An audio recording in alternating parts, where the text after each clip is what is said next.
कुछ हस्बैंड इतने मतलबी होते हैं, इतने मतलबी होते हैं, उन्हें पता होता है कि उनके घर वाले कैसे हैं। शुरू से उसके घर वाले क्या कुछ कह सकते हैं उसकी पत्नी को, उसकी बीवी को, दिन रात उसे कितना बुरा भला कहते होंगे।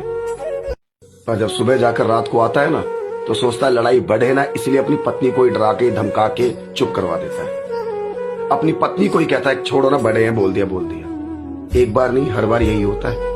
हर बार यही बात कहकर अपनी पत्नी को चुप करवा दिया जाता है, क्योंकि उसको पता है मेरे पूरे परिवार पर मैं अपना कंट्रोल नहीं जमा सकता, पर अपनी पत्नी पर जमा सकता हूं। फिर होता क्या है, जब पति साथ खड़ा नहीं होता और पति हक के लिए बोलता नहीं है, तो पत्नी को बोलना पड़ता है। जब पत्नी की जुबान खुलती है ससुराल में, तब पति का हाथ खुल जाता है।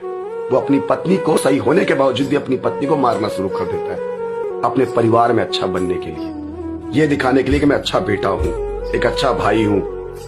कुछ हस्बैंड इतने मतलबी होते हैं, इतने मतलबी होते हैं, उन्हें पता होता है कि उनके घर वाले कैसे हैं। शुरू से उसके घर वाले क्या कुछ कह सकते हैं उसकी पत्नी को, उसकी बीवी को, दिन रात उसे कितना बुरा भला कहते होंगे।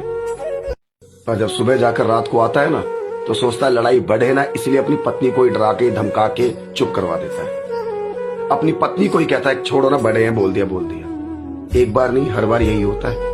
हर बार यही बात कहकर अपनी पत्नी को चुप करवा दिया जाता है।